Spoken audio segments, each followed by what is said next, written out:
ጓደኞቼ ሁሉ ሙስሊም ናቸው። ያው በእነሱ ምክንያት ደግሞ እነሱ ደግሞ ብዙ ነገር ስለምነግሩኝ ለማወቅ ውስጤ ስለፈለገኝ ጥያቄው እነሱ ጋርም ጥያቄዎችን አነሳስቼ እኛን እነሱ ካሉኝ ያው እነሱን በሚሉትን ነገር ላይ ስላልተማመንንበት ወደ አንተ እንዲመጣ አድ እንዲያደርግ ወደ ያንተን ስለላኩልኝ ነው ወደ አንተ መጣሁት። እና እኔ መጀመሪያ ጥያቄን ላቀርብልህ የምፈልገው ከመጀመሪያ መሐመድ ነው ኢየሱስ ነው ይህንን ምድር ቀድሞ የመጡት? ያንን ጥያቄ እንድታብራራልኝ እፈልጋለሁ። መሐመድ ነው ኢየሱስ ነው ይህንን ምድር ቀድሞ የመጡት? እሺ፣ በጣም ጥሩ። ከነቢዩ ሙሐመድ በአመጣጥ በአካል አመጣጥ ከሆነ ነቢዩላህ ዒሳ ዓለይሂ ሰላም ወይንም ኢየሱስ ናቸው ቀድሞ የመጡት። ነቢዩ ሰለላሁ ዓለይሂ ወሰለም ግን አንድ ነገር ተናግረዋል። ኩንቱ ነቢየን ወአደም በይነ ሩሒ ወልጀሰድ አለ። አዳም ገና በስጋና በመንፈስ መካከል ሳለ እኔ ነቢይ ነበርኩ ብለዋል። እኛ ግን ይሄን አሉ ብለዋል ብለን አምላክ ናቸው አለና፣ ልክ ለምሳሌ እኔ ከአብርሃም በፊት አለሁ ቢል ኢየሱስ ክርስቶስ ስለዚህ አምላክ ነው ብለው እንደሄዱት እኛ ይህንንም ከአዳም ገና በስጋና በመንፈስ መካከል ሳለ እኔ ነቢይ ነኝ ብለዋልና አምላክ ናቸው አንላ። ያን የምንለው አምላክ በእርሳቸው ላይ ቅድመ እውቀት ነበረው፣ ወደፊት ነቢይ እንደሚያደርጋቸው ወስኗል፣ ቀድሞ ነው የሚባለው። ልክ እንዲሁ የነቢዩ ሙሐመድ ሰለላሁ ዐለይሂ ወሰለም አካል የተገኘው መቼ ነው ከተባለ ከክርስቶስ በኋላ ነው። ኢየሱስ ክርስቶስ ቀድሞ ከድንግል ማርያም ተወልዷል። እሺ እንደዛ ከሆነ ያው ከመሐመድም ከኢየሱስ በፊቱም ያው እግዚአብሔር እንዳለም ሆኖ ሰው ብዙ ጊዜ በጣዖት አምልኮት በብዙ ነገርና መሐመዱም በጣዖት አምልኮት ውስጥ ከቤተሰብ እንደተወለደ ይናገራል። እንደዛ ሆኖ ያው በቁርአን እንዳየሁት ከሆነ መሐመድን ከልጅነትም ጀምሮ ፈጣሪ ክፉ ነገሮችን ከሆዱ እንዳወጣና እሱን በነብይነት እንደመረጠ ይናገራል። ያም ሆኖ እያለ ኢየሱስ ይህንን ምድር ቀድሞ ከመጣ ኢየሱስ በምድር ላይ ብዙ ታምራቶችን ፈጥረዋል። በእርግጥ ብዙ ነገሮችን አድርጎታል። ግን የመሐመድን ስራ እዚህ ምድር ላይ ሆኜ እኔ እየተገበርኩት ብሄድ ወደ ጀነት ለመግባት ምንድን ነው? አሁን ብዙ ነገሮች አሉ። አሁን ያው ስጋ ለባሽ ነኝና ብዙ ደካማ ጎን አለኝ። ኃጢአት ልሰራ እችላለሁ። ሰው ነኝና በብዙ ነገር ልሳሰት እችላለሁ። በዛ ሁሉ ላይ መሐመድ ያኔ የሰራውን ሙሉ ተግባር ባይሆን በስራ መንገድ ነው የሚወሰነው ይላሉ ብዙዎቹ። አሁን ማለት ነው ብዙዎቹ በስራ መንገድ ነው በሰረሽው ኃጢአት ነውና ወደ ገነት ለመግባት የሚመዘን ክፉ የሚሰራበት ቦታ ቢመዝን ያኔ እኔ የሰራሁት ኃጢአት ክፉ ብዙ ሚዛናዊ ቢሆን ምንድን ነው ያን ሰዓት ማድረግ የምችለው? ያው መሐመድ እንዳስተማረኝ የእሱን ተግባር እየተነከርኩኝ ይገኛል። በዛ ውስጥ ላይ ደካማ ሆኜ ብዙ ኃጢአት ሰርቼ ኃጢአቴ እጥፍ ቢሆን ምን እሆናለሁ ነው ጥያቄ። እሺ የትንሣኤ ቀን ሰውየው አንድ አማኝ የሆነ ሰው በአንድ አላህ አምኖ አላህን በብቸኝነት ተገዝቶ ነቢዩ ሙሐመድ ሰለላሁ ዐለይሂ ወሰለም እንደ ነቢይ ተቀብሎ በእርሳቸው ህግና ስርዓት ላይ ተከትሎ ሄዶ የትንሣኤ ቀን ኃጢአትና መልካም ስራው ሲታይ ጊዜ መልካም ስራው ካመዘነ ወደ ጀነት ይገባል። ኃጢአቱ ካመዘነበት እስከተባለ አላህ ስብሐነሁ ወተዓላ ለነቢዩ ሰለላሁ ዐለይሂ ወሰለም የምልጃ ስርዓትን ይፈቅድላቸዋል።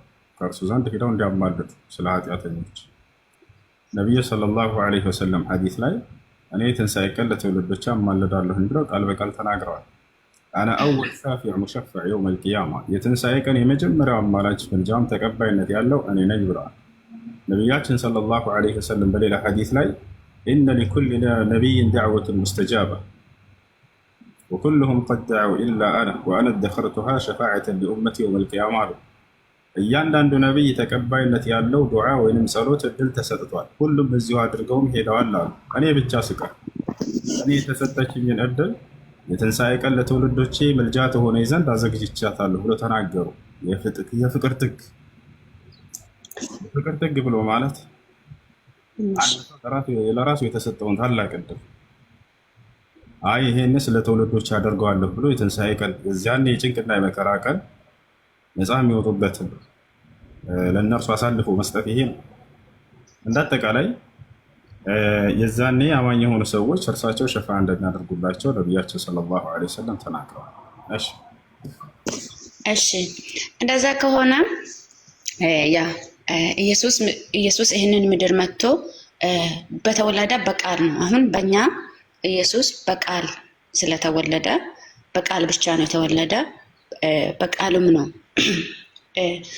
ኢየሱስ የእግዚአብሔር ልጅ ነው ብለን በማመን ብቻ እሱ በሞተልን የእኛ ኃጢአታችን ተሽሮልናል ብለን እናወራለን። ያ ሆኖ መሐመድ አሁን ወደ ገነት እግዚአብሔር ወደዚች ምድር ሲመጣ ነው ወይስ ወደ ገነት የሚያደርገው? አሁንም ገነት ናቸው ነው እኔ ጥያቄ።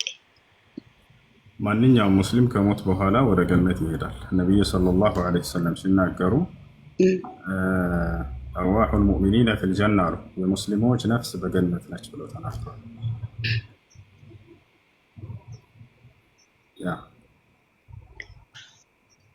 እሺ ምን ነበር? እሺ እንደዛ ሆኖ ካለ ኢየሱስ ክርስቶስ ለምንድን ነው በእናንተ ሶስተኛ ቦታ ነብይ ሆነው በሶስት የተቆጠረው?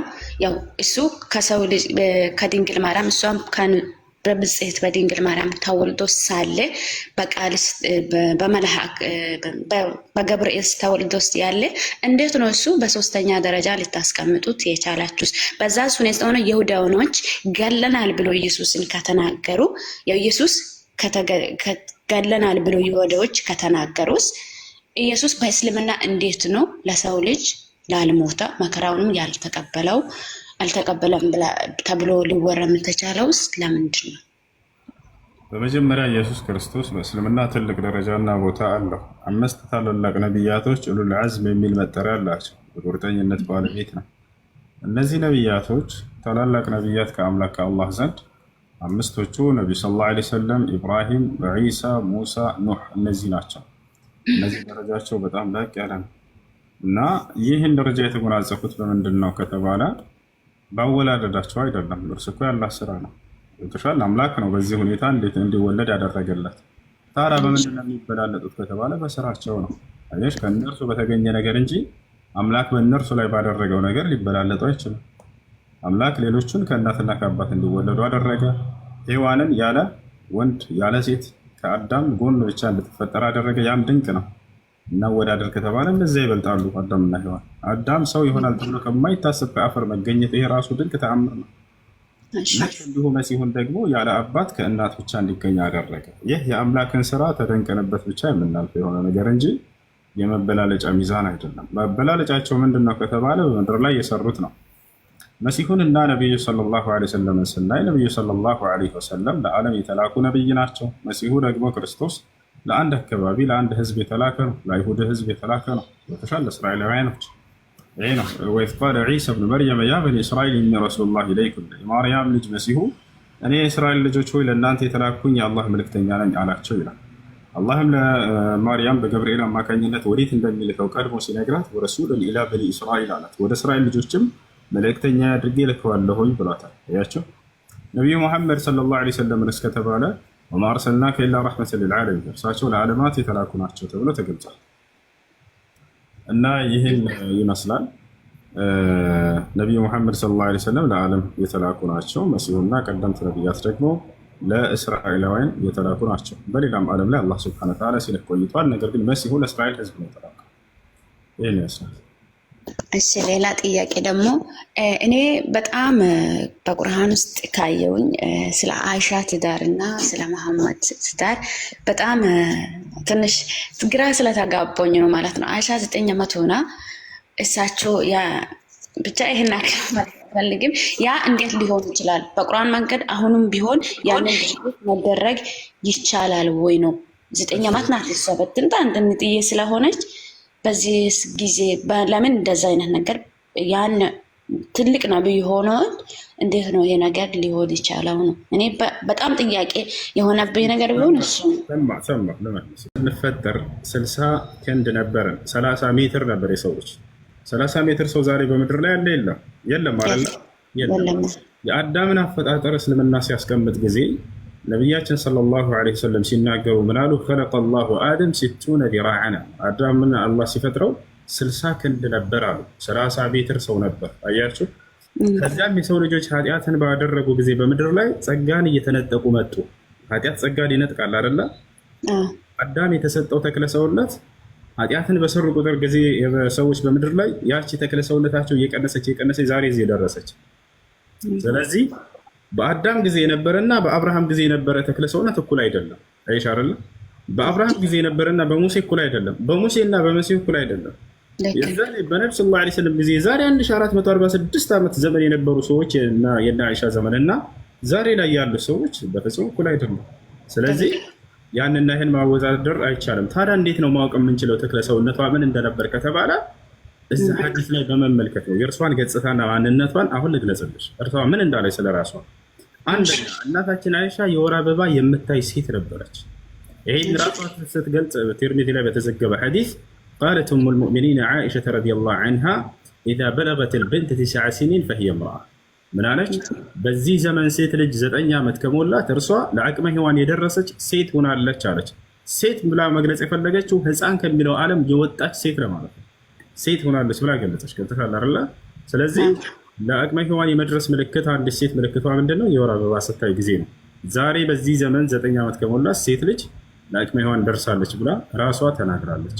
በዘመኑ የነበሩ ሰዎችም ይህንን የመሰከሩ በርካቶች አሉ። አንደኛ እሱ ነው። ሁለተኛ ተክለ ሰውነትን በተመለከተ ተክለ ሰውነቷስ ምን ያክል ነበር የሚለውን ስንገልጽ እርሷ ቃል በቃል ማነው አቡ ዳውድ ላይ በተዘገበ ሐዲስ ላይ እናቴ አለች ራሷ ስትናገር ነቢዩ ሰለላሁ ዐለይሂ ወሰለም ከማግባቴ በፊት ሰውነትን የሚያፋፋ የሚያወፍር የሚያሰባ ምግብን እየቀመመች ትመግበኝ ነበር። ይህም ተሳካላት አለች። ሰውነቴን ወፈረ ሰባ ወፈርኩኝ ብላ አንዲት ወጣት ሴት የምትደርስበት ተክለ ሰውነትም ላይ ደረስኩኝ አለች። ገብቶሻል አይደለ? ይህን አስመልክተው አልኢማሙ አልቃዲ ካነት ሻበተን ይላል። ወጣት ሴት ላይ ደርሳ ነበር እርሷ ተክለ ሰውነቷ እያለ ይገልጻል። ይሄ ነው። ሌላኛው ነገር እናታችን አይሻ እና የዛሬ 9 ዓመቷን ማወዳደር ከፈለግን እናታችን አይሻ አንደኛው የአይምሮ ምጥቀት ወይም ደግሞ የነበራት እውቀት 2000 ምናምን ሐዲሶችን የዚህን ሃይማኖት በጣም በርካታውን ክፍል ሸምድዳ ያስተላለፈችው እርሷ ነች። ገብቶሻል አይደል? የዛሬዋ 9 ዓመት ልጅ ይህንን ለትውልድ ቁጭ ብላ የምታስተምር ትመስላችኋለች? በፍጹም አይደለች። ያቸው አይደለ? የዛሬዋ 9 ዓመት ልጅ ህፃን ልጅ ነች። ምንም የምታውቀው ነገር ላይኖር ይችላል። የዛኔ ግን እናታችን አይሻን ስናይ 2000 ምናምን ሐዲሶችን ሸምድዳ ለትውልድ ቁጭ ብላ የምታስተምር ትልቅ ሴት ነበረች። አራተኛ የጦር ሜዳ መሪ ሆና ሁሉ ታውቃለች። በዛ ደግሞ እናታችን አይሻ የጦር ሜዳ በአልይ እና በእርሷ መካከል በተፈጠረው ላይ የዛኔ ጦር ሜዳ ላይ ተሰልፋ የምትመራ ትልቅ ሴት ነበረች። የዛሬዋ 9 ዓመት ይሄን ማድረግ ትችላለች? በፍጹም አትችልም። እነዚህ ሁሉ አሉ እና ተክለ ሰውነቷን ነው ማየት ያለብን። ምን ብሏል ሐዲስ ላይ ምን ተብሏል ስለ እርሷ እስኪ እናያት እንመልከታት ብለን ስናይ ጊዜ ትልቅ ሴት እንደነበረች ያሳያል። አይ ትክክል ተረድቻለሁ። እሺ አንድ ጥያቄ እጠይቃለሁ ጨርሻለሁ ማለት ነው። እና ኢየሱስ እንደሚመጣው በፊት ከነብያቶች ላይ እብራሂም በሚባል ነብይ ላይ እንደተናገረ በመጽሐፍ ቅዱስ ላይ ይጠቅሳል። እና ዳዊት እንደተናገረ ዳዊት በእናንተ አሊሁን አይኖር አላውቅም በነዛ ተጠቅሰዋል። እና ለሰው ልጅ በመከራ እንደሚሞት እና ከድንግል ማርያም እንደሚወለድ ያ ሁሉ ተጠቅሶ በእናንተ ቁርአን ውስጥ ቁርአን ኢየሱስ ከመጣ በኋላ ነው ወይ የወረደ? ከዛም በፊቱም ነበረ? ማወቅ የምፈልገው ነገር ናቸው። በጣም ጥሩ። ቁርአን የመጣው በነቢይ ከአምላክ ዘንድ እስከሆነ ድረስ ስላለፈ ሁሉ የሚያውቅ ነው አምላክ በባህሪው። ይህን ልናውቅ ይገባል። አሁን ከነቢዩ ሙሐመድ ሰለላሁ ዐለይሂ ወሰለም ቢሆን የመጣው ከእርሳቸው ቢሆን ይሄ ነገር እዛኔ እንዴት ስላለፈ ስለ መሲሁ ትናገራለህ ብለን ይዛቸዋለን። አያቸው አይደል? ነገር ግን እርሳቸው ይህ ከአምላክ ዘንድ በመንፈስ ቅዱስ ምሪት እንደመጣ ነው ቁርአን የሚናገረው። ለቀደምት ነቢያት በመንፈስ ቅዱስ ምሪት ነበር አይደል ቃል ሲመጣላቸው የነበረው። አሁንም ልክ እንዲሁ ቁርአንን አላህ በመንፈስ ቅዱስ ምሪት ላኩላቸው እያለ ይናገራል ራሱ። በሱረቱ ነሕል ላይ አላህ ሱብሓነሁ ወተዓላ ሲናገር ምን ይላል? ቁል ነዘለሁ ሩሑል ቁዱስ ሚን ረቢከ ቢልሐቅ ሊዩሰቢተ አለዚነ አመኑ ወሁደን ወቡሽራ ሊልሙስሊሚን ይላል። ሙሐመድ ሆይ ይህን ቁርአን በእርግጥም ከጌታችሁ ከአላህ ዘንድ መንፈስ ቅዱስ በእውነት አወረደው በላቸው ይላል።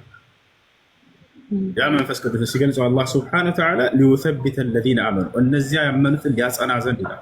መንፈስ ቅዱስ ሊያጸና ዘንድ ከአምላክ ከአላህ ዘንድ እርሱ አወረደው እያለ ይናገራል። ስለዚህ ቁርአን የወረደው በመንፈስ ቅዱስ ምሪት ነው እንጂ ነቢ ሰለላሁ ዐለይሂ ወሰለም በራሳቸው የተናገሩት አይደለም።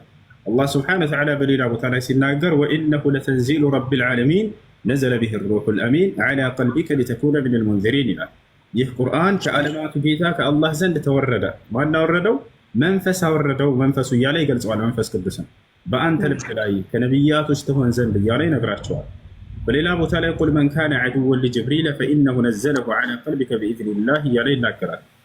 እና ከአላህ ስብሐነሁ ወተዓላ ዘንድ በመንፈስ ቅዱስ አማካኝነት የወረደ መለኮታዊ ቃል እንጂ ነቢ ሙሐመድ ሰለላሁ ዐለይሂ ወሰለም ከራሳቸው የተናገሩት አይደለም። ራሳቸው ቢናገሩት ኑሮ ከመሲሁ በኋላ ስለመጡ ስለ መሲሁ እንዴት አውቀህ ተናገርክ እንላቸዋለን። ነገር ግን ይህን ያወረደው ምን ይላል? በሱረቱል ፉርቃን ላይ ሲናገር ቁል አንዘለሁ አለዚ የዕለሙ ሲረ ፊሰማዋት ወልአርድ፣ በሰማያትም በምድርም ያለውን ሚስጥር ነገር ሁሉ ከሚያውቅ ከአምላካችሁ ዘንድ ተወረደ ይህ ቃል ይላል። አየሽ፣ ስላለፈው ሁሉ ያሉ ድብቅ ነገራቶችን በሰዎች ላይ የተሰወሩ ነገራቶችን ሁሉ የሚያውቅ የሆነ አምላክ ከእርሱ ዘንድ ነው ያለው። እሺ እንደዛ ከሆነ ለምንድን ነው አሁን በብዙሃኖች ክርስቲያኖች ላይ በብዙሃን ጥያቄ ነው። አሁን ከእስልምና የመጡ እህቶችንም አንዳንድ ጊዜ ስንጠይቃቸው እንደዛ የሚሉት ርዕስ አላቸው። መሐመድ በእኔም በእናንተም ላይ የሚሆነውን ነገር አላውቅም ብለዋልና ወደ መንግስት ሰማያትን ለመግባት እርሳቸው ራሱ አያውቁም ይላሉ። ለምንድን ነው እንደዛ አይነት ጥያቄ በብዙሃን የምነሳው? ስለምንድን ነው ከእስልምናም ከመጡት እህቶችም ስትጠይቅ እንደዛ አይነት ጥያቄ? እንደዛ እንኳን ቢሆን ራሱ አንድ ሁለት ብላችሁ ብትቆጥሩም እንኳን መንግስተ ሰማያት የሚያስገባ አንደኛም ነገር አታገኙም ይላል። ለምን? በጣም ጥሩ። በመጀመሪያ እንደዚህ እያሉ የሚነግሯችሁ ከእስልምና ተው አይደለም። እኔ ምያም ነግራችሁ ወላሂ እንደዚህ እዩላችሁ ተሳስተው ምናምን ወንድ አፍቅራ ምናምን ሊሄዱ ይችላሉ። ችግር የለም። እነዚያን አይደለም። ነገር ግን አሁን የምናገረው ስለማን መሰለሽ? አውቆ ሚዲያ ላይ ወጥተው እኔ ሙስሊም ነበርኩኝ በዚህ አንቀጽ ምክንያት እስልምና ለቅቄ የመጣሁ የሚሉት ወደ እስልምና መታችሁ እንዳትጠይቁና የዘላለማዊ ህይወት የለውም ማለት ነው ብለው ይህን ጭንቅላታችሁ ላይ እንዲህ አይነት ነገር እየተጫወቱባቸው ነው። ይህ የሚያሳየው ምን ያክል ህዝቡን እንደሚነቁት ነው። ያመረኝ ነው። ምን ያክል ህዝቡን እንደሚነቁት ይሄ ህዝብ ያው እና ወደ ሙስሊሞች መጥቶ ሲጠይቅ እውነቱን ያገኛል። ለማንኛውም ነቢዩ ሙሐመድ ሰለላሁ ዐለይሂ ወሰለም ስለ ወደፊታችን የገነት የሆነው የገሃነም ያውቃሉ ያውቁም ከተባለ በደንብ አድርገው ስለ ራሳቸውም ስለኛም ያውቃሉ። ስለ ራሳቸው ሲጀምርላቸው ስለ ራሳቸው ሲናገሩ ምን አሉ? አነ አወሉ መን የድኹሉ ልጀና የውመል ቂያማ አሉ። የትንሣኤ ቀን መጀመሪያ ገነት የምገባው እኔ ነኝ ብለው ተናግረዋል። ገነት መግባት ብቻ አይደለም የገነት በር በእኔ ነው የሚከፈተው ብለው ተናግረዋል። ቃለ ነቢዩ ሰለላሁ ዐለይሂ ወሰለም አቲ ኢላ ባቢል ጀንና አነ ሙሐመድ ፈየቁል ኡሚርቱ አን ላ አፍተሐ ሊአሐድን ቀብለክ፣ የትንሣኤ ቀን ወደ ገነት በር ይሄዳለሁኝ አሉ። የገነትን በር እኔ ራሴ አስከፍታታለሁ አሉ። ቃል በቃል የገነት በር በርታቸው እንጂ በማንም አይከፈትም። ጠባቂው መልአክ ዘበኛው ምን ይላል? ጠባቂ መልአክ አለው ገነት። ምን አንተ ይላል፣ ማነህ አንተ ብሎ ይጠይቃል። ፈአቁል አነ ሙሐመድ፣ እኔ ሙሐመድ ነኝ ይላለሁኝም አሉ። ፈየቁል አልኻዚን፣ ይህ ጠባቂ መልአክ ምን ይላል? ኡሚርቱ አን ላ አፍተሐ ሊአሐድን ቀብለክ ያ ሙሐመድ፣ ሙሐመድ ሆይ ከአንተ በፊት ለሌላ ለማንም እንዳልከፍት ታዝዤ አንተን እየጠበቅኩ ነው እስክትመጣ ብሎ ይናገራል አሉ። ገነት ከተፈጠረችበት ጊዜ አንስቶ ይህ መልአክ ሙሐመድ ሲመጣና እስኪያስከፍትህ ድረስ እንዳትከፍተ ብሎ እየጠበቀ ነው ያለው። የሚገርማችሁ ይህን ቃል ራሱ ከሚሉት መካከል የዛን የትንሣኤ ቀን ማን ነው ገነትን የሚያስከፍትልን ተብሎ ሲጠየቁ አዳም ይጠየቃል፣ ወደ ኖህ ያስተላልፋል። ኖህ ይጠየቃል፣ ወደ አብርሃም ያስተላልፋል። አብርሃም ይጠየቃል፣ ወደ ሙሴ ያስተላልፋል። ሙሴ ይጠየቃል፣ ወደ መሲሁ ያስተላልፋል። መሲሁ ይጠየቃል፣ ወደ ሙሐመድ ጋር ሄዶ እርሱ ነው ገነትን የሚያስከፍተው ብሎ ራሱ ነው የሚመሰክረው የሚናገር የትንሣኤ ቀን ኢዝሀቡ ኢላ ሙሐመድን፣ ወደ ሙሐመድ ጋር ሄዶ ይላል። ቦታዎች አላረለ። ስለዚህ የዛኔ አነ ፈአስተፍቲሑ ልጀና አሉ። ቃል በቃል የዛንም የገነትን በር እኔ ያስከፍታታለሁ አሉ። ስለዚህ ስለ ራሳቸው ነቢ ሰለላሁ ዐለይሂ ወሰለም በደንብ አድርገው ያውቃሉ። የገነት እንደሆኑ የገነትን ትልቁን ክፍል እንደሚወርሱ ተናግረዋል። ልክ የገነት በር በእርሳቸው እንደሚከፈት ተናግረዋል። ስለ እናንተ እስከተባለ ስለእኛም ነቢያችን ሰለላሁ ዐለይሂ ወሰለም በተናጠልም ሆነ በጅምላ ተናግረዋል። ኩሉ ኡመቲ የድኹሉነ ልጀና አሉ። ቃል በቃል የኔ ትውልዶች ወደ ገነት ገቢዎች ናቸው ብሎ ተናግረዋል። ነሕኑ ልአኺሩነ ሳቢቁን አሉ። እኛ ኋለኞቹ ነን ፊተኞቹ ነን አሉ። ኋለኞቹ ነን ፊተኞቹም ነን ብለው ተናገሩ። ኋለኞቹ ነን ማለትን ማለት ነው ከትውልድ ሁሉ ኋላ የመጣነን ማለት ነው። ፊተኞቹ ነን ማለትን ማለት ነው የትንሣኤ ቀን ፊተኛ ሆነን ወደ ገነት የምንገባው እኛ ነን እያሉ ወደ ገነት መግባት ብቻ ሳይሆን ካለፉ ትውልድ ሁሉ ቀድማችሁ ገነትን የምትገቡት እናንተ ናችሁ ብለው ነግረውን ነው የሄዱት። በተናጠል ስማችንን እየጠሩ አከሌ አከሌ አከሌ የገነት ነው ብሎ የነገሩን በርካታ አሉ። ቃለ ነቢ ሰለላሁ ዐለይሂ ወሰለም አቡበክር ፊልጀና፣ ዑመር ፊልጀና፣ ዑስማን ፊልጀና፣ ዓሊ ፊልጀና፣ ጠልሓ ፊልጀና፣ ሰዒድ ፊልጀና፣ ሰዕዱ ፊልጀና፣ አብዱራሕማን ብን ዐውፍ ፊልጀና፣ አቡ ዑበይዳ ብን ልጀራሕ ፊልጀና፣ ዙበይር ብን ልዓዋም ፊልጀና። ነቢያችን ሰለላሁ ዐለይሂ ወሰለም በአንድ ሐዲስ ላይ ብቻ አቡበክር አንተ የገነት ነህ፣ ዑመር የገነት ነህ፣ ዑስማን የገነት ነህ፣ ዓሊ የገነት ነህ፣ ጠልሓ የገነት ነህ፣ አብዱራሕማን ብን ዐውፍ የገነት ነህ፣ አከሌ አከሌ የገነት ነህ እያሉ ይነግሯቸው ነበር። ማንም ሰው ቆሞ ቢጠይቃቸው እኔ ወዴት ነኝ የምሄደው ብሎ ቢጠይቃቸው ይነግሩት ነበር። ለዚህ ማስረጃ ነቢያችን ሰለላሁ ዐለይሂ ወሰለም ከዕለታት አንድ ቀን ሰሓቦቻቸውን እያስተማሩ ቃለ ነቢዩ ሰለላሁ ዐለይሂ ወሰለም 70,000 ሚን ኡመቲ የድኹሉነ ኢለል ጀና የውመል ቂያማ ቢገይሪ ሒሳብን ወላ ዒቃብ ፈቃመ ዑካሸ ብኑ ሙሕሰን ረዲየላሁ ዐንሁ فقال يا رسول الله ادعو الله لي أن يجعلني منهم فقال له النبي صلى الله عليه وسلم أنت منهم ثم قام رجل آخر فقال يا رسول الله ادعو الله لي أن يجعلني منهم فقال له النبي صلى الله عليه وسلم سبقك بها عكاشة. نبي محمد صلى الله عليه وسلم كألتات عندك صحابوቻቸውን እያስተማሩ ሳለ የሆነ ሰሃባ ቆመና አንተ የአላህ መልእክተኛ አላህ ከገነት ሰዎች እንዲያደርጉኝ ይጸልዩልኝ ይለምኑልኝ አላቸው። ወያ ነብዩ ሰለላሁ ዐለይሂ ወሰለም አንተ ሚንሁም አንተ ከገነት ሰዎች ነህ አሉት። አየሽ ስለተወለዳቸው ማንም ቆሞ ቢጠይቃቸው ያውቁ ነበር፣ ይነግሩታል። አንተ የገነት ነህ አንተ የገነት ነህ እያሉ ይነግሯቸው ነበር። ይሄን በማስረጃ ላሳያችሁ እችላለሁ። ስለዚህ ሙሐመድ ስለራሱም ሆነ ስለ ትውልዶች አያውቅም የሚሏቸው እናንተ ወጣችሁ ወደ እስላም እንዳትጠይቁ የዘላለም ሕይወት የለውም ማለት ነው እስልምና ብላችሁ በዛው እንድትቀሩ የሚያደርጉባቸው ነገር እንጂ ከእውነት የራቀ ውንጀላ ነው። ነብዩ ሰለላሁ ዐለይሂ ወሰለም ስለ ራሳቸውም ሆነ ስለ ትውልዳቸው በደንብ አድርገው ወዴት እንደሚሄዱ ያውቃሉ፣ ተናግረዋል። እሺ ያኔ ያ አብርሃምም እነ ሙሴም በእኛም በመጽሐፍ ቅዱሳችን ላይ በስነ ስርዓት ያ በተግባራቸውም በስራቸውም በአማኝነታቸውም ተጠቅሶናል አለው። ግን ያው ልዩነታቸው ኢየሱስ ከመጣ በኋላና ኢየሱስ ከመጣ በኋላ ያለ ነው። ኢየሱስ ክርስቶስ አሁን 12 ሐዋርያቶችን ፈጥሯል። ስለዚህ ኢየሱስ 12 ሐዋርያቶችን ከፈጠረው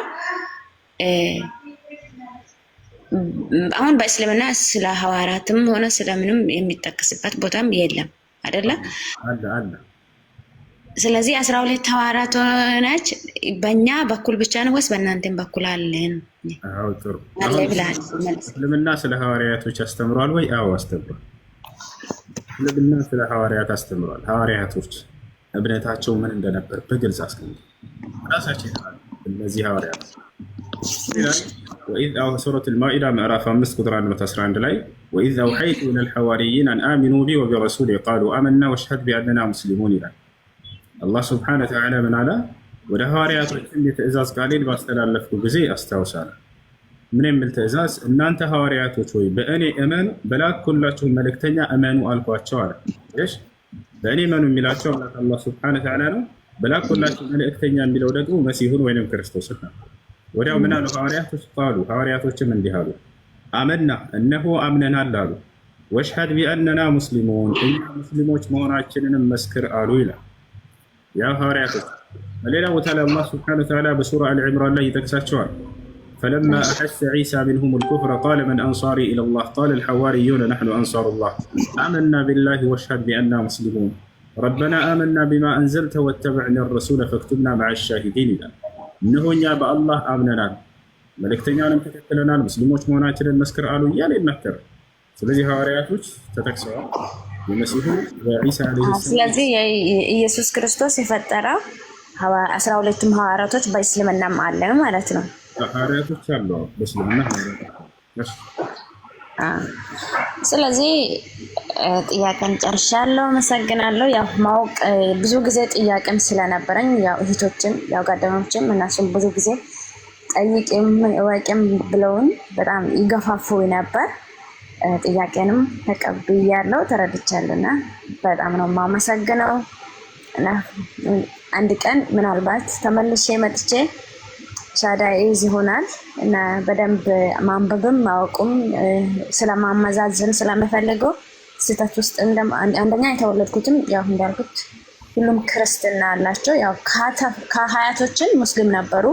አሁን ክርስትና ውስጥ ስላሉ በጣም ጥብቅ አድርጎ ነው ሚይዙኝ። አንዳችን ወደ አንዳችን እንድንሄድም እንድናውቁም ስለማይፈልጉ ያው እኔም ክርስትና ውስጥ ላይ በጣም ጠንካራ ምባል ባልሆነም ብዙ ደካማነት ቢኖርም እንኳን በጣም ጠንካራ ሰው ነኝ እና ያው በዛም ነው ያው ከአንዱ ጋር ስትውል ብዙ ነገሮችን ማወቅ ትፈልጋለህ። ለራስህም ማሳወቅ ስትፈልግ ትጠይቃለህ ሰው። እኔ ያው መጠየቅ እወዳለሁ በጣም ስለ እህቶችም እንደዚህ አብሬ ስውላቸው እንዴት ነው ምናምን ብዬ ስጠይቃቸው ያው ይሄ ሴት ስንሆን ትንሽ ያለመግባባት ሊኖርም ስለሚችል እንዳንቀያየም ተባብለን በቃ አንቺ በዚህ ሁኔታ ግቢና ጠይቂም እዩም ብሎኝ ቁርአናቸውንም ሼር አድርገውልኝ ነበር። ያው አረብኛ ስለማልችለው በአማርኛ ነው እያስተረጎምኩ ማነብ ማለት ነው። እና ለዛ ነው። አመሰግናለሁ በትህትና ስለመለስከኝ። ያልገቡኝ ብዙ ጥያቄዎች ነበሩኝ፣ መልስልኛል።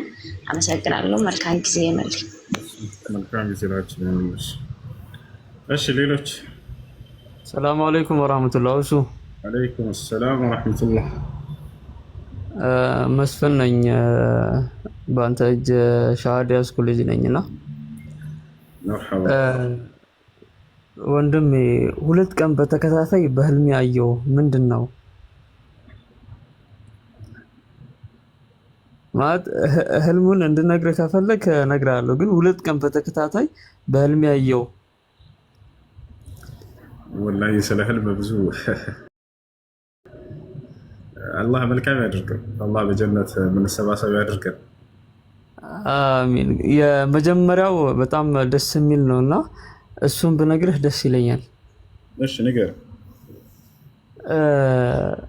አንተ እና 3 ሰዎች ነጫጭ ጀለቢያ ለብሳችሁ ነበርና እኔ እንደ አጋጣሚ ሆኖ የተቆራረጠ ልብስ ነበር የለበስኩት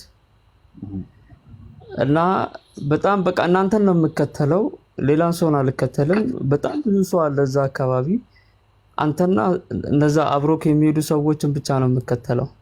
እኔ በጣም የተቆራረጠ ልብስ የለበስኩትና እንደዚህ እየተከተልኳችሁ እያለ የሆነ እንደ ወንዝ አይነት ነገር ባህር ያለበት ነገር እዛ አካባቢ ደረሳችሁ።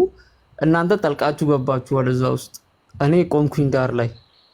በጣም ረጅም ገመድ እንደዚህ ወርውራችሁልኝ ያንን ገመድ ይዘና እኛ ጋር ትደርሳለህ ምናምን ብላችሁኝ መጀመሪያ ላይ በጣም አቅቶኝ ነበረ። አንደኛ ላይ ወረወራችሁልኝ። ያንን ገመድ ጎትቼ መሀል ላይ ስመጣ የሆነ ነገር ይመልሰኛል፣ ራሴን እዛው ላይ አገኘዋለሁ። ድጋሚ ያንን ገመድ ወረወራችሁልኝ።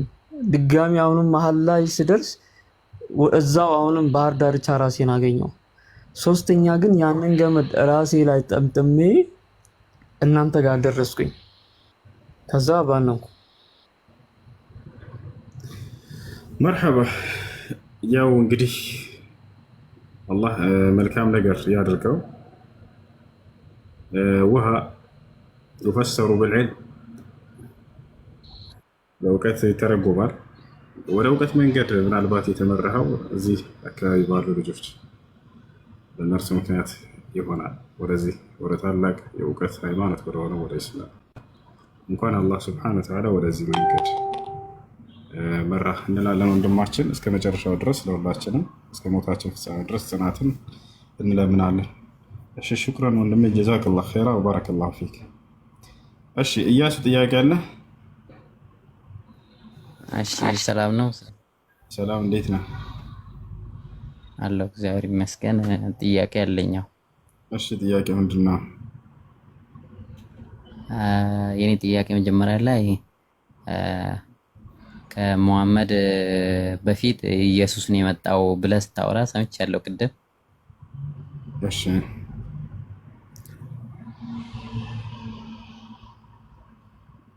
እሺ እያሱ ቀጥል።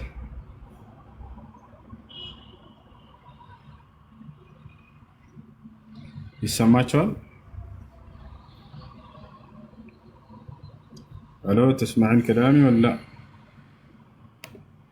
ወአለይኩም ሰላም። ይሰማቸዋል? እያሱ ይሰማል? እሺ እያሱ ካልተሰማ ከላይ ያላችሁ ልጆች ከተሰማችሁ መቀጠል ትችላላችሁ። የሱ አይሰማም። እሺ ማሙሽ ቀጥል። ሰላም እንዴት ነህ? ሰላም ሙሱ እንዴት ነህ? ሰላም አለሁ። ጥሩ ነው። እኔ ያለኝ ጥያቄ ያው ይሰማል አይደል? አዎ ይሰማል። ኦኬ። እኔ ያለኝ ጥያቄ ያው ቅድም እይታችን እየጠየቀች በነበረው ጉዳይ ላይ ነው። ብዙ እኔ ጠይቃለሁ ያልኩትን ብዙ ነገር ተረድቻለሁ። ሌላ በመጽሐፍ ቅዱስ ላይ የተጻፈው ወይ በመጽሐፍ ቅዱስ ላይ አሁን እኔ ክርስቲያን ነኝ ባዘው ያው መንገር አለብኝ። ኦኬ። እኔ አሁን ያልገባኝን ከመጠየቅ ያለፈ ምንም ቻሌንጅ ምናምን ሰዓት ለማቃጠል አይመቸኝም። ያልገባኝን ጠይቃለሁ፣ ከዛ ይረዳለሁ መማማር እስከሆነ ድረስ። አላህ የምትሉት ወይም ሙስሊሞቹ አላህ ብሎ የሚጠሩትና እኛ እግዚአብሔር ብለን የምንጠራው አንድ ነው ወይስ አይደለም የሚለው ነው አንደኛ። ሁለተኛ ደግሞ እሱን እየመለስክ ብትሄድ ነው ወይስ ጥያቄውን ልጨርስ? እንግዲህ እኛ የምናመልከው አምላክ እነ አብርሃም እነ ኢስሐቅ እነ ያዕቆብ ያመለኩትን አምላክ ነው። አላህ በቁርአን ላይ በርካታ ቦታ ላይ አብርሃምን ኢስሐቅን ያዕቆብን እያነሳ የእነርሱ አምላክ እንደሆነ ይገልጽልናል። ነቢያቶችም ልክ እንዲሁ የአብርሃም የኢስሐቅ ያዕቆብን አምላክ ነው የምናመልከው እያሉ ይነግሩናል። ነቢዩ ሙሐመድንም አላህ ስብሐነሁ ወተዓላ በአብርሃም መንገድ ላይ ያደረግኩህ እያለ የአብርሃምን መንገድ መራሁህ እያለ ይገልጽላቸዋል። በሌላ ቦታ ላይ አላህ ስብሐነሁ ወተዓላ ሲናገር በሱራ ሹራ ላይ ሀታ ይህን ሃይማኖት እስልምናን ሃይማኖት ለእነ አብርሃም ደንግጌ የነበረውን ሃይማኖት ነው የሰጠሁ እያለ ይገልጽላቸዋል። ማካነ ምን ይላል አላህ ስብሐነሁ ወተዓላ በሱራ ሹራ ላይ ሲናገር ሸረዐ ለኩም ሚነ ዲን ማ ወሳ ቢሂ ኑሐን ወለዚ አውሐይና ኢለይከ ወማ ወሰይና ቢሂ ኢብራሂመ ወሙሳ ወዒሳ ይላል። እነሆ ይህን እስልምናን ሃይማኖት ደነገግኩላችሁ ከዚህ በፊት ኖህን፣ አብርሃምን፣ ሙሴን፣ መሲሁን ደንግጌላቸው የነበረውን ሃይማኖት እያለ ይናገራል። በሌላ ቦታ ላይ ሚለተ አቢኩም ኢብራሂም ሁወ ሰማኩም ልሙስሊሚን ሚን ቀብል ይላል። ይህ ሃይማኖት የአባታችሁ የአብርሃም ሃይማኖት ነው እያለ ይገልጸዋል። እና ይህ ነው እና አብርሃምም ራሱ የአብርሃምን ትምህርት ሲነግረን አላህ ስብሐነሁ ወተዓላ አንድ አላህን በብቸኝነት ሲያመልክ እንደነበር፣ በዚህ በአንዱ አምላክ ላይ በፍጹም የማያጋራ እንደነበር ይነግረናል። ወኢብራሂም ኢዝ ቃለ ሊቀውሚሂ ዕቡዱ ላህ ወተቁሁ ዛሊኩም ኸይሩን ለኩም ኢን ኩንቱም ተዕለሙን ይላል። አብርሃም ለህዝቦቹ እንዲህ ባላቸው ጊዜ አስታውስ፣ ህዝቦቼ ሆይ አንድ አላህን በብቸኝነት ተገዙ፣ ይህ ለእናንተ የተሻለ ነው አስተዋይ እንደሆናችሁ አዋቂዎች እንደሆናችሁ አላቸው ይላል። አብርሃም ከአላህ ውጭ ያሉ አካሎችን ጣዖቶች እያለ ይጠራቸዋል። እነማ ተዕቡዱነ ሚን ዱኒላሂ አውሳንን አለ። እነዚያ ከአላህ ውጭ የምትገዟቸው ሁሉ ጣዖቶች ናቸው አለ። እንዲሁም ሙሴም መሲሁም እነ ኤልያስ ሁሉም እነዚህ ነቢያቶች እነ ዮናስ እነ ሃሩን እነ ዘከርያስ እነ ዮሐንስ ሁላቸውም ተጠቅሰዋል። እነዚህ ሁሉ ቀደምት ነቢያት አንዱን አምላክ በብቸኝነት የሚገዙ ነበሩ። አምላክን በፍጹም አንድም ሶስትም ብሎ አልገለጹም። እንደዚህ አካሎች ያን የአብርሃም የኢስሐቅ የያዕቆብ አምላክ የትኛውም ጋዜጣም ላይ ተገልጾ ብታገኝ ይሄን አምላክ ነው ወይ የምታመልኩት ተብለን ብንጠይቅ አዎ የአብርሃም የኢስሐቅ የያዕቆብን አምላክ ነው የምናመልከው። የአንድ አምላክ ግን ራሱን በሶስት አካል አልገለጸም በፍጹም። እኔ አንድም ሶስትም ለኛ አላለም። ማንኛውም ነብይ እነዚህ ነብያቶችም አምላካችን አንድ አምላክ ነው ብሎ አስተማሩ እንጂ አምላካችን አንድም ሶስትም ነው ብለው ያስተማሩበት በፍጹም የለም። ይሄ ነው። እሺ እንደዛ ከሆነ እሱን እየመለስኩኝ ይገባኛል። ግን አንተ የኔን ታርጌት ፖይንት አገኝተህ እንደሆነ አንድ ነው ወይስ የተለያየ ነው? አሁን ለምሳሌ እኛ ክርስቲያን እግዚአብሔር አምላክ ብለን የምናምነው እናንተ አላህ የምትሉት ስሙ እንጂ የተለያየው አንድ ነው ብለን ነው የምታምኑ? እሺ በስም ደረጃ ከሆነ በማንነት ነገርኳቸው። የአብርሃም የኢስሐቅ የያዕቆብ አምላክን ነው የምናመልከው። በስም ደረጃ ከሆነ እኛ ከአምላክ ዘንድ የተሰጠንን በመጨረሻ ዘመን ነቢይ በኩል የመጣልንን የአምላክ ስም ጠብቀን ይዘናል። ያንን ስም የትም ብንሄድ አንለውጠውም። ማነው ስሙ ከተባለ አላህ ይባላል። አላህ ማለት በአረበኛም ትርጉም አለው፣ በአማርኛም ትርጉም አለው። በአረበኛ አልኢላህ አልመዕቡድ ብልሐቅ ማለት ነው። በአማርኛ እስከተባለ ይህ ቃል በብቸኝነት የሚመለከው አምላክ ማለት ነው። አልመእሉህ አይ አልመዕቡድ ብልሐቅ በእውነት የሚመለከው አምላክ ማለት ነው። እሺ እንደ ክርስትና ስንመጣ ጊዜ እግዚአብሔር ብለህ አንስተህልኛል። እግዚአብሔር ብሎ የጠራ ማንም የነቢያት በየትኛውም ቋንቋ ማንም ነቢይ ልብ በሉ፣ ማንም ነቢይ እግዚአብሔር ብሎ አምላኩን የጠራ የለም። የኢትዮጵያ ክርስቲያኖች በራሳቸው እግዚአብሔር ብለው ሰይመውት ነው። አይ ከነቢያቶች እግዚአብሔር ብሎ የጠራለ የምትሉ ከሆነ ብታሳዩን ደስ ይላል። እሺ ኦኬ፣ አንድ ነው ወይስ አይደለም ብለህ ነው የምታምነው? ነው በዛ የሆነ ጥያቄ ልጠይቅ ነበር። አንድ ነው ወይስ አይደለም? እግዚአብሔር የሚል ስያሜ ነቢያቶች አላስተማሩንም። ይህን ስምኛ እናውቀው። ነገር ግን የአብርሃም የኢስሐቅ የያዕቆብን አምላክ ነው ወይ የምታመልኩት? አዎ ያን አምላክ ነው የምናመልከው፣ በብቸኝነት ሶስትነት የሌለው አንድና ብቸኛ የሆነ የማይሞት ለዘላለም ሕያው የሆነ መለኮት ብቻ የሆነ በመለኮትነቱ ላይ ሰውነት የሌለው ጌታ ብቻ የሆነ በጌትነቱ ላይ ባርነት የሌለው አሸናፊ ኃያል የሆነ በአሸናፊና በኃያልነቱ ላይ መሸነፍ፣ መገደል፣ መሰቀል የሌለበት ያን አንድ አምላክ በብቸኝነት እናመልከዋለን። ኦኬ ጥሩ። እዛ ከሆነ እነዚህ እነ አብርሃም፣ ይስሐቅ፣ ያዕቆብ ብዙ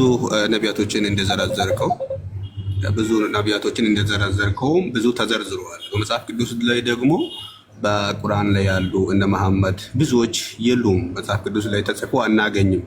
እኛ ወዳደግንበት አቅጣጫ ደግሞ እንደዘረዘርከው መሐመድን ደግሞ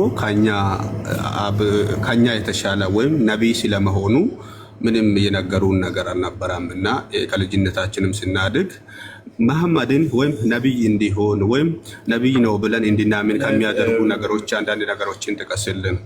ከኛ እንዲለዩ የሚያደርጉ ነገሮችን ወይ ነቢይ ነው ብለን ማመን የሚያሳምኑ አንዳንድ ነገሮችን ልትገልጽ ብትችል ደስታዬ ነው። መሐመድ ከኛ ለየት አንዳንድ ሰዎች እንደው አሁን እየሰማህ እንደሆነ ከመሐመድ አንተ ትሻላለህ፣ ከመሐመድ ሳምባዲ ይሻላል ብሎ እስከሚሉ ድረስ የሚናገሩት ነገር አለ። ስለዚህ መሐመድ ነብይ እንዲሆንና ከኛ ስፔሻል እንዲሆን ያደረገው ነገር አንዳንድ መረጃ እየጠቀስክ ብታስተምረን። እሺ ችግር የለውም። ጥሩ ጥያቄ ነው። በነገራችን ላይ አንድ ነቢይነት የሚያሰኘው መስፈርቶች አሉ። እነዚያ መስፈርቶች ሰው ይዘው መጥቶ እስኪ ነቢይ ሙሐመድ ሰለላሁ ዐለይሂ ወሰለም ላይ እነዚህን መስፈርቶች ለፈልጋቸው ቢል ሐቅ አለው፣ መብት አለው። እሺ ታዲያ ነቢይ ሙሐመድ ሰለላሁ ዐለይሂ ወሰለምን የነቢይነት ምልክቶች ካያችሁባቸው ምን ምልክቶች አሏቸው ወደሚለው ስንመጣ አንድ ነቢይ የነቢይነት ማረጋገጫ የሚሆን ህዝቦች ይጠይቁታል። ከትምህርቱ ባሻገር ማለት ነው። ትምህርቱ እንዳልኳቸው ትምህርታቸው ምንድን ነው ብለን ስናይ የቀደምት የነቢያትን አምላክ የሆነውን አንድ አምላክን የሰበኩት በልጃአ ቢልሐቅ ወሰደቀ አልሙርሰሊን ይላል። በእውነትም ሙሐመድ እውነትን ይዞላቸው መጥቷል፣ ቀደምት ነቢያትንም አረጋግጧል ይላል። ገብታችኋል? በዚያ ምድር ላይ ነቢዩ ሙሐመድ ሰለላሁ ዐለይሂ ወሰለም ስለ ነቢያት ምንም ያውቁት ታሪክ የለም። መጽሐፍን አላነበቡም፣ ትምህርትም አልተማሩም የነቢያትን ትምህርት። ነገር ግን አምላክ ስላለፈው ያንን የቀደሙትን ነቢያት ያስተምሩ ዘንድ ለትውልድ ያስተላለፈላቸው እሱ ብቻ ሳይሆን ነቢዩ ሰለላሁ ዐለይሂ ወሰለም አንተ ነቢይ ከሆንክ የነቢይነትህን ማረጋገጫ ማየት እንፈልጋለን ብለው ሰዎች መጥተው ጠይቃቸዋል። ምን ትፈልጋላችሁ ብለው ሲጠይቁ ጊዜ ተአምር እንሻለን አሉ። አንድ ነቢይ ለመሆኑ ተአምር ያሳያል።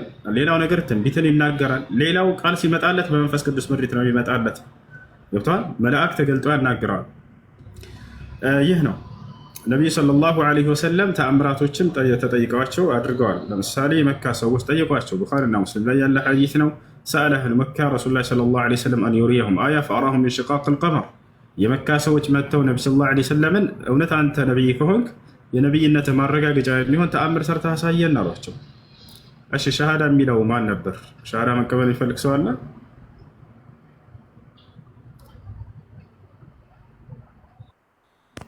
አው ሶኒ አለ። እሺ እስልምናን መቀበል ፈልገህ ነው?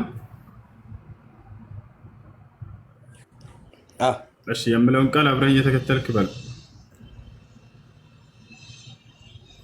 እሺ አሽሃዱ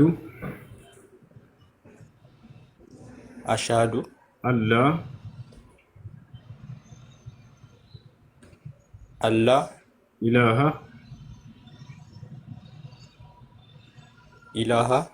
ኢላላህ ወአሽሃዱ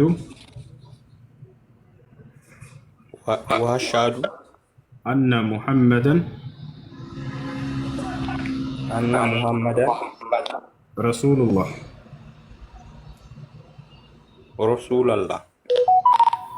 ማሻአላህ። ከዚህ በኋላ ሙስሊሙን አሁን ያልከው ቃል የሸሃዳ ቃል ወይንም የምስክር ቃል ይባላል። ትርጉሙ አሽሃዱ አን ላ ኢላሃ ኢለላህ ማለት እነሆ ከአንዱ ከአላህ በስተቀር በእውነት የሚመለክ ሌላ አምላክ የለም ብዬ መሰክራለሁ ማለት ሲሆን፣ ወአሽሃዱ አነ ሙሐመድን ረሱሉላህ ማለት ደግሞ ሙሐመድም የአላህ መልእክተኛና ነብይ ናቸው ብዬ መሰክራለሁ ማለት ነው። አንድ ሰው እስልምናን ሲቀበል ጊዜ አላህ ምን ያደርግለታል ለዚህ ሰው ከተባለ የመጀመሪያ የሚያደርግለት ትሩፋት ምንድን ነው? ያለፈ ኃጢአቱን ይቅር ይለዋል። ያለምንም ኃጢአት ንጹህ አድርጎ ይቀበለዋል። አምላክ ማለት በባህሪው ወደ እርሱ ሲመለሱ ጊዜ ሰዎችን ኃጢአታቸውን ይቅር የሚል አምላክ ነውና አምላክ አላህ ሱብሓነሁ ወተዓላ ስለ ራሱ ሲናገር ምን ይላል? ወኢኒ ለገፋሩን ሊመን ታበ ይላል። ወደ እኔ ለተመለሰ ባሪያዬ ኃጢአቱን እምርለታለሁ ይላል። በሌላ ቦታ ላይ ቁል ሊለዚነ ከፈሩ ኢንተሁ ይግፈር ለሁም ማ ቀድ ሰለፍ ይላል። ሙሐመድ ሆይ ለእነዚያ ለካዱኝ ባሪያዎቼ ወደ እኔ ቢመለሱና ከክህደታቸው ቢቆጠቡ ያለፈ ስህተታቸውን ሁሉ እምርላቸዋለሁ ንገራቸው ይላል። ወደ እርሱ ሲመለሱ ጊዜ ይቅር ባይ ነውና ይቅር ብለዋል አላህ ሱብሓነሁ ወተዓላ። ነብዩ ሰለላሁ ዐለይሂ ወሰለም ሐዲስ ላይ ሲናገሩ አልኢስላም የጅቡ ማ ቀብለሁ አሉ። እስልምና ከእርሱ በፊት ያለን ኃጢአት ያስተሰርያል አሉ። ሰው ሲሰልም ጊዜ ያለፈ ኃጢአቱ ይማራል። ሌላው አንድ ሰው ሙስሊም ከሆነ በቀጣዩ ዓለም ከሞት በኋላ ላለው ህይወት ምን ዋስትና ገብቶለታል አምላክ ራሱ የሚለውን እንምጣ። አላህ ሱብሓነሁ ወተዓላ ራሱ በጣም በርካታ ቦታ ላይ ከሞት በኋላ ዘላለማዊ ህይወትን ገነት እንዲያወርሰን ቃል ገብቷል። إن الذين آمنوا وعملوا الصالحات لهم جنات النعيم خالدين فيها وعد الله حقا وهو العزيز الحكيم راسو ሲናገር ብላለ እነዚያ በእኔ አምነው መልካምን የሰሩትን ገነትን አስገባቸዋለሁ በእርሷም ውስጥ ለዘላለም ዘውታሪዎች ሲሆኑ አለ። ይህም የእኔ አምላካችሁ የአላህ ቃሌ ነው አለ። ቃል ገብቷል። وعد الله حقا ይህም ቃሌ እውነት ነው አለ። وهو العزيز الحكيم ያሸናፊና ጥበበኛ ሆንኩኝ አምላክ ነኝ ይላል ነብዩ ሰለላሁ ዐለይሂ ወሰለም። ቃል በቃል ሲናገሩ ምን አሉ? አልጀነቱ ላ የድኹሉሃ ኢላ ነፍሱን ሙስሊም አሉ። ገነትን ሙስሊም ነፍስ እንጂ ሌላ ማንም አይገባባትም ብለው ሙስሊሞች ወደ ገነት እንደሆኑ ያው ቃል በቃል በቁርአንም በሐዲስም ላይ ይህ ነገር ተነግሯል። እሺ ስምህ ማን ነበር ወንድማችን? ናትናኤል። ናትናኤል። እሺ ደስ የሚል ይሄ ሙስሊም ስም አለ ወይንስ እኛ እናውጣለን? አክራ። ማንን በለህ? አቅራ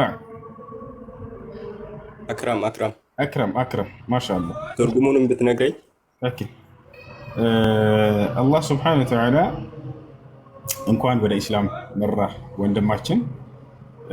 አክረም ማለት አክባሪ እንደማለት ነው። አላህ ሱብሓነሁ ወተዓላ ወይም ቸር እንደማለት ነው። ጥሩ ስም ነው ይሄ ስም፣ ቸር እንደማለት ነው። እሺ አመሰግናለሁ። እሺ ወንድማችን እሺ ጥያቄ ያላችሁ መጠየቅ ትችላላችሁ። ያው ሰላም ናችሁ? ሰላም። እሺ እንትን አሁን እግዚአብሔር ብሎ የሰበኩ ሐዋርያት ወይም ነቢያት የለም ይላል። ግን መጽሐፍ ቅዱስ ውስጥ እግዚአብሔር ብሎ የሰበኩ ብዙ ሐዋርያቶች ወይ ብዙ ነቢያቶችን ይጠቀሳል። አሁን ሐዋርያቶች ቋንቋቸው ምን ነበር? አማርኛ ነበር ነው ሳይሆን ለምሳሌ እንትን አንደኛ ጢሞቴዎስ ምዕራፍ 3 ቁጥር 16 ስናይ አልጠየቅኩም። አንተ ጥቅስ ስጠይቅ ትሰጠኛለህ። እሺ አመሰግናለሁ። ሐዋርያቶች ቋንቋቸው ምን ነበር? እነሱ የራሳቸውን ቋንቋ ይጠቀሙ። ምን ችግር አለ? እኔ እንዴ ችግር አለ? በሐዋርያቶች እኮ ነው ወደ እነሱ ነው ያስጠጋው። ይሄን ስለ እግዚአብሔር ብለው ሐዋርያቶች ሰብከዋል አልከኝ አይደል? ሐዋርያቶች ቋንቋቸው ምን ነበር? እነሱ የጠቀሙትን ቋንቋ እኮ ነው አሁን በአማርኛ የተተረጎመው እንጂ እኮ ምንም ልዩነት የለውም። ስለ ትርጉም አይደለም ጥያቄ። አየህ አሁን ትርጉም ነው ይሄ ትለኝ ነው እግዚአብሔር የሚለው። ስለዚህ ሐዋርያቶች እግዚአብሔር ብለው አንጠሩም። በፍጹም ተጠርተዋል ካልከኝ ቋንቋቸውን ንገረኝ። ቋንቋቸው ምንድን ነው? የእነሱ ቋንቋ ዕብራይስጥ ነው እንዴ? ነገር ግን እሺ እንደው ዕብራይስጥ ነው በሚለው እንሄድና አዲስ ኪዳን የተጻፈው የሐዋርያቶች መጽሐፍ ተብሎ የሚታሰበው በምን ቋንቋ ነው? ምን አልከኝ? አዲስ ኪዳን የተጻፈው በምን ቋንቋ ነው? እሱ በምንም አይነት ቋንቋ ከተጻፈ ያው እንትን ትርጉሙ በአማርኛ ነው አይደል? ብሎ አይደለም።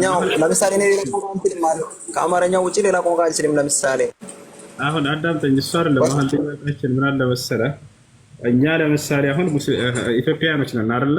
ኢትዮጵያኖች ነን ገብቶሃል አይደለ? የአምላክ ስም ማን ነው ብለህ ብትጠይቀኝ ለኢትዮጵያዊ ሰው ልክ እንዲሁ ደግሞ አንድ ፈረንጅ ሙስሊም ይዘህ አንድ አፍሪካዊ ሙስሊም ይዘህ ከሁሉም ዓለም ሰብስበህ የአምላክ ስም ማን ነው ብትል አንድ ስም ነው የሚነግሩህ። ሁለተኛ ሌላ ስም አይነግሩህም። አላህ ብለው ይነግሩሃል። አየህ አይደለ? ይሄ ትርጉም አለው ወይ? ሌላ ጥያቄ ነው። ትርጉም አለው። ትርጉሙ በብቸኝነት የሚመለከው አምላክ ማለት ነው። እሱ አይደለም። አሁን ስለዚህ ምንድነው አንድ ክርስቲያን ኢትዮጵያዊ፣ አንድ ነጭ ክርስቲያን፣ አንድ አይሁድ ማን ነው በእስራኤል ላይ የሚገኝ ክርስቲያን፣ አንድ በግሪክ ላይ የሚገኝ ክርስቲያን፣ አንድ የአረብ ክርስቲያን ሁሉንም ሰብስበህ አምላክ ማን ነው ብለህ ጠይቃቸው። የሰማያት ነው የሚነግሩህ። እግዚአብሔር ብለው ይነግረዋል። ዳቸው አዎ እግዚአብሔር ብለው የሰበኩት ብዙ እንትኖች አሉ። ኧረ ቆይ አንዴ። እሺ አንተ ለምሳሌ እሺ እንጠይቅህ፣ የአረብ ክርስቲያኖች አምላክን ማን ብለው ነው የሚጠሩት? አምላክ እነሱ በራሳቸው ቋንቋ አምላክ ብሏል። እኛ ደግሞ በራሳቸው አምላክ ብለናል። በአማርኛ ምን ልዩነቱ? እሱ ነው ገናችን። እባክህን አምላክን ማን ብለው ነው የሚጠሩት? ስሙን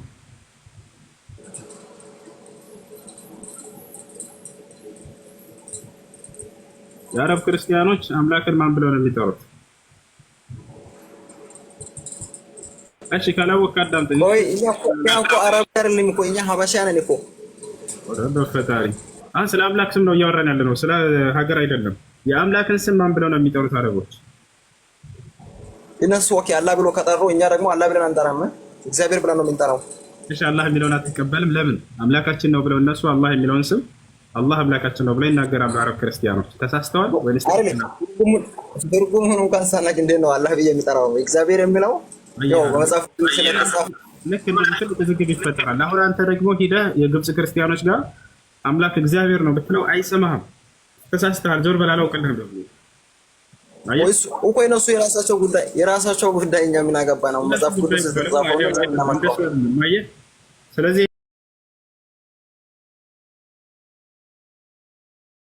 ችግሩ ምንድን ነው ከተባለ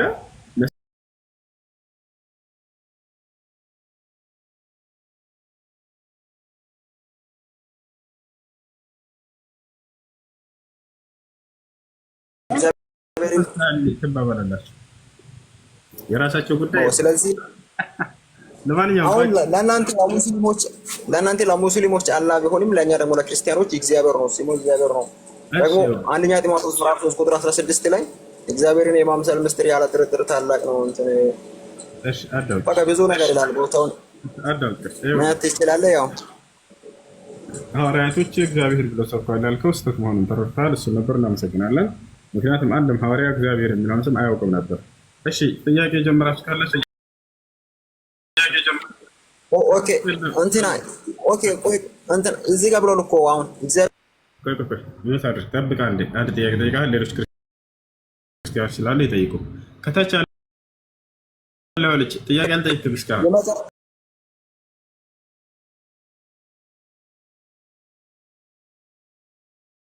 የመጨረሻ ጥያቄ ጠይቄ ልውጣ። ኦኬ ከሌላ ቦታ አንድ ጊዜ አዳምጥ እባክህ። ሰላም እንዴት ናችሁ? ጥያቄ አለኝ። እሺ ጥያቄ ምንድን ነው?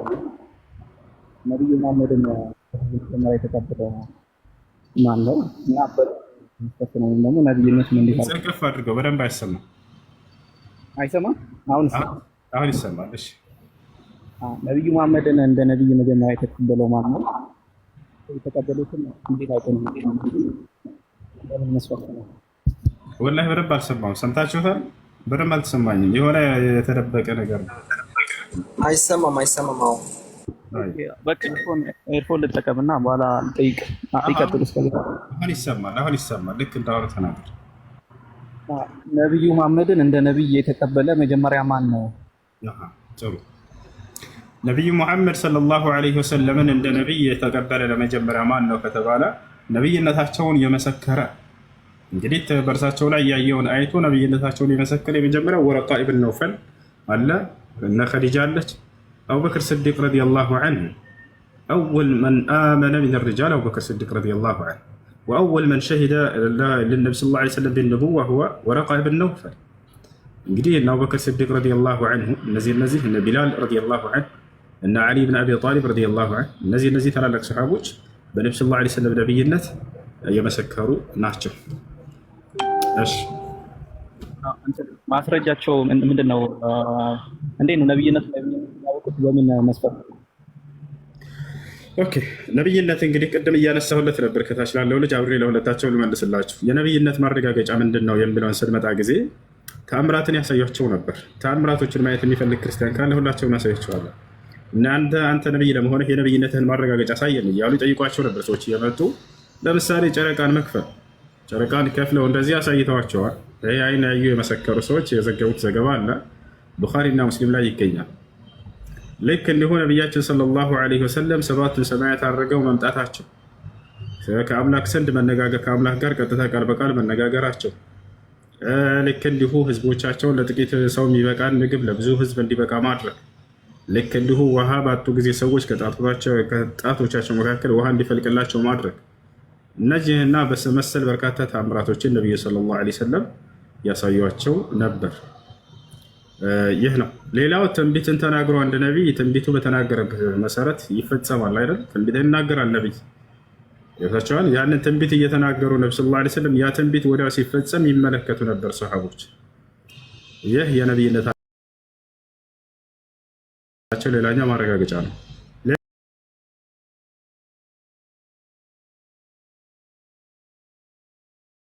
ሌላው አንድ ነቢይ በመልአክ አማካኝነት ነው ቃል የሚገለጥለት። መልአኩ ገብርኤል ይመጣል፣ ከአምላክ ቃልን ይዞ እርሱ ነው የሚያመላልስላቸው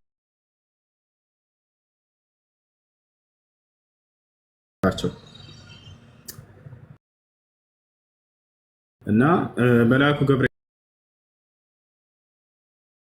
ለመሆኑ አላህ ራሱ ይመሰክራል። ነብዩ ሰለላሁ ዐለይሂ ወሰለም መስክረዋል። ያዩ የመሰከሩ የዓይን እማኞች መስክረዋል። ራሱ መልአኩ ገብርኤል እኔ ገብርኤል ነኝ፣ አንተ የአላህ መልእክተኛ ነህ እያለ በአራቱም መንገድ እንደዚህ ምስክሮችን እናገኛለን። በገብርኤል አማካኝ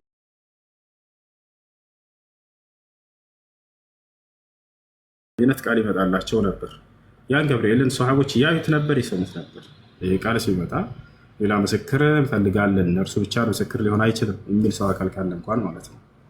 እና በዚህና በመሰል ምልክቶቻቸው ነብዩ ሰለላሁ ዐለይሂ ወሰለም ነብይነታቸውን አረጋግጠው መስክረዋል። ሰዎች ሁለቱ አሁን የነብዩ ባለቤትና ወረካ ቢን ነውፋልን አንስታችኋልና መጀመሪያ እነሱ የተቀበሉ ስለሆኑ እነሱ እንዴት አውቀው ነው? ቡኻሪ ላይ ሳነብ ያው ከድጃ ወደ ወረካ ስለወሰደችው እሱ ደግሞ የተገለጠ ለሙሳ የተገለጠ ጅብሪል ነው ብለታልና ነብይነቱን እንዴት ነው ያወቀው? ነብይነቱን መስክሩ ነው የሄደው። ያ ለይተኒ ኩንቱ ፊሃ ጀዝዐን ለአንሱረነከ ነስረን ሙዐዘራ።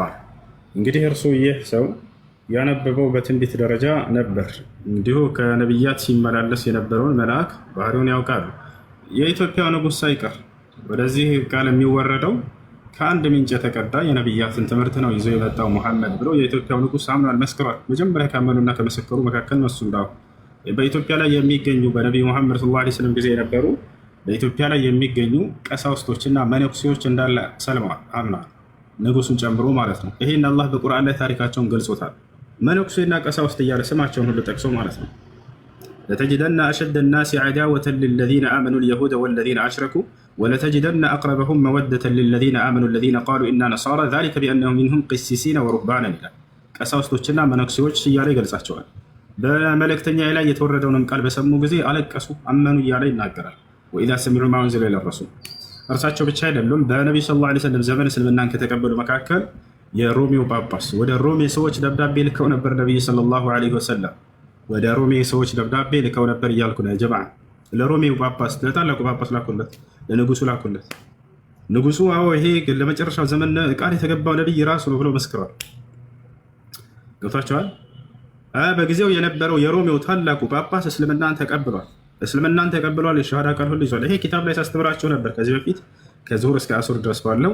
የኪታቡ ስም የሸይኹል ኢስላም ኢብኑ ተይሚያ ረሒመሁላህ ተዓላ የጻፉት ነው። አልጀዋቡ ሶሒሕ ሊመን በደለ ዲን አልመሲሕ የሚለው የመሲሁን መንገድ በቀየሩና በበረዙ ሰዎች ላይ ትክክለኛ የሆነ ምላሽ ወይም መልስ የሚል መጽሐፍ አለው። በዚያ ላይ ጠቅሶታል ይሄን ታሪክ። የሮሜው ታላቁ ጳጳስ እስልምና ቀርቦለት አዎ መሲሁ ቃል የገባልን በመጨረሻው ዘመን ይመጣል ያለው ነቢይ እርሱ ራሱ ነው ሙሐመድ ብሎ ቃል በቃል የመሰከረበት ሁሉ እዚያ ጋር ታገኛላችሁ። እና ይህን ይመስላል። የዙሁር ሱራት ደርሷል። እዚህ ዛህር አለ ጣልቃ ስለገባሁ ሶሪ። ያው የኔን ፖይንት እየመለስክ እሱም የጠየቀው የኔ ጥያቄ ስለሆነ ነው እንትን ያልኩት። ቅድም እኔ የጠየቁት ጥያቄ ነው መሐመድ ነቢይ ስለመሆናቸው የሚገልጽ ማስረጃዎችን ስጠኝ ብዬ በጠየቁ እሱና የኔ ጥያቄ አንድ ነው። አሁን ደግሞ አሁን ስታወራ የነበረው ሮም ላይ መልእክት ስለማድረሱ ሮም ላይ የሮም በወቅቱ ሮም ላይ ነግሶ የነበረው ስለ ሮም መንግስት ስናገር እኮ አሁን እያወራህ ያለው አንተ ስለ መሐመድ ነው። ግን እዚህ ጋር ደግሞ መጽሐፍ ቅዱስ የተማርነው አይነት ከሆነ የሐዋርያ ጳውሎስ መልእክት ነው ወደ ሮሜ ሰዎች የተላከው በሚል ደግሞ ሮም ላይ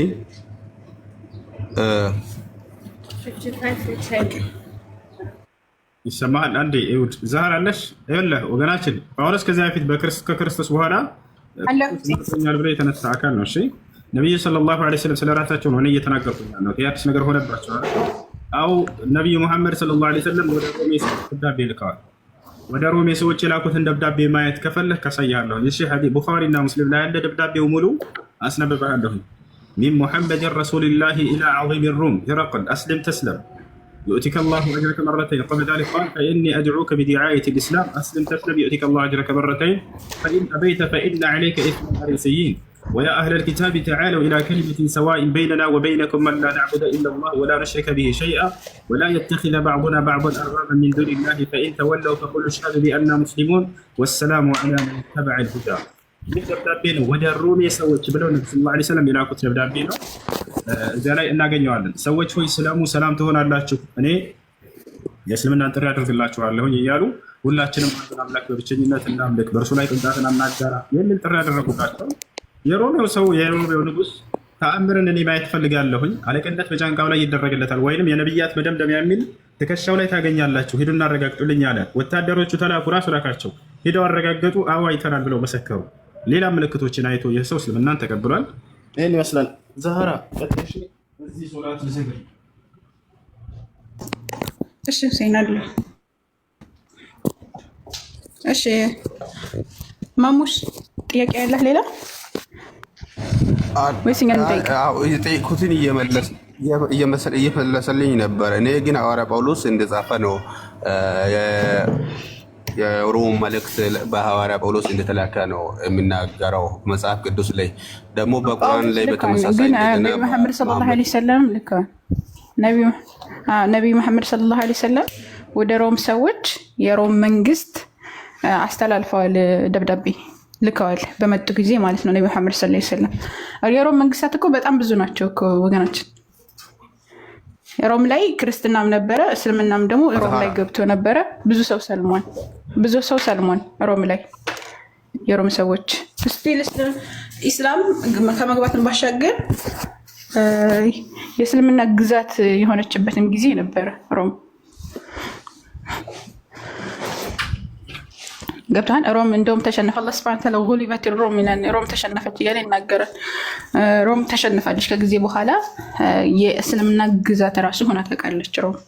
እና ያደረሰው ሳምል ኦኬ ጳውሎስ ራሱ እንደጻፈው መልእክቱ የተጻፈው በሐዋርያ ጳውሎስ ነው የሚለው ማስረጃ አለ። ሌላው ደግሞ ስለ መልእክቱ ማንጻፍ በሚለው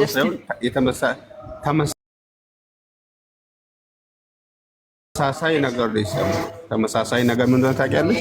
እኛ ሐዋርያ ጳውሎስ ስለጻፈው መልእክት ነው የተማርነው፣ ግን እዚህ ጋር መሐመድ እንደሆነ ነው የምታውቁት። ወደ ሮሜ ሰዎች ባይብል ላይ መልእክት አለ እኮ እሱን የለም እኮ አላለሰምና እኔም ያነብ ዛህራ صحيح البخاري حديث قطر 3 له صحيح البخاري حديث قطر 3 اوكي صحيح البخاري حديث قطر نو حديث قطر 7 حديث قطر 7 ላይ አለ። ወደ ሮሜ ሰዎች ከተላኩት ደብዳቤ ውስጥ አንዱ ነው እሱ። ወደ ሮም ሰዎች አላህ Subhanahu Wa Ta'ala አስሊም ተስለም ሰላም ትሆናለህ ብሎ ለሮም ንጉስ ነብዩ መሐመድ ሰለላሁ ዐለይሂ ወሰለም የላኩት ደብዳቤ ነው። صحيح البخاري ላይ አለ።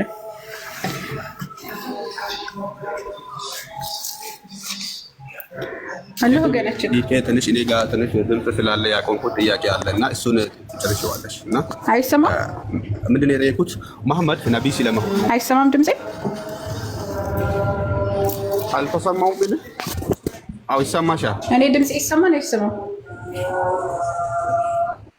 ይሰማል፣ ትሰሚያለሽ? የሚሰማ ከሆነ እኔ ሰሂህ አልቡኻሪ ሐዲስ ቁጥር 2 ላይ አማን ሐዲስ ቁጥር 7 ላይ አለ ነብዩ መሐመድ ሰለላሁ ዐለይሂ ወሰለም ወደ ሮም እንደጽፈው እንዳላኩላቸው። እስቲ ደብዳቤው አሁንም ድረስ አለ ታውቃለህ? አለ ደብዳቤው ራሱ የተላከው ደብዳቤ ራሱ አለ እንትና ላይ ማነው ቱርክ ላይ አለ የተጻፈው ደብዳቤው ራሱ ማለት ነው። ኦኬ ግን እንትና ማነው ጳውሎስ ወደ ሮም ሰዎች የጻፈው ደብዳቤ እንደሆነ ምንድነው ማስረጃ አንተ? ኦኬ ስለማለት ጻፈው ከማለው ጋር አሻገር ስለማለት ኦኬ አንድ ነገር ቅድም ትውቱ እያስረዳ ትንሽ እየረበሸ ነበረና በትክክል ፎከስ አድርጌ አልሰማሁትም።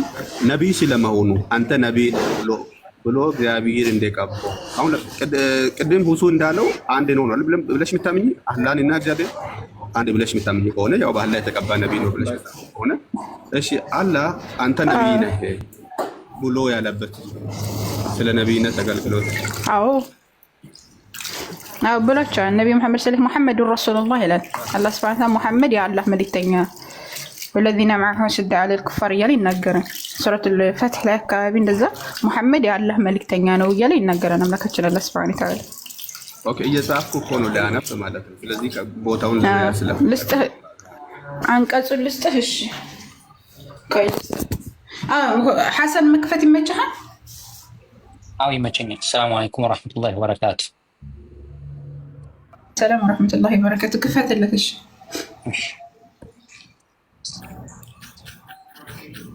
አተልኩት።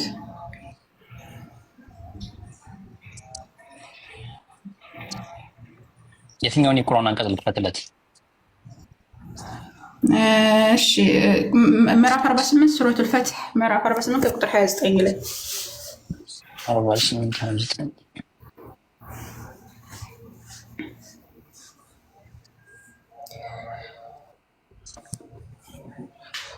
አይ ወገናችን ይታያል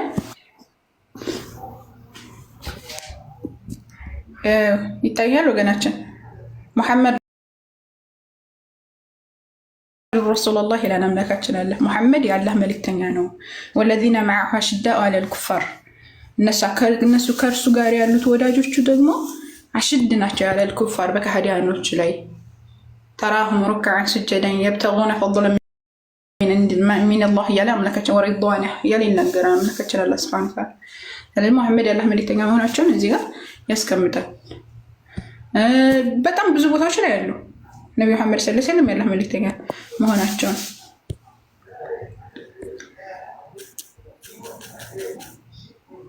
ሰጠውክ።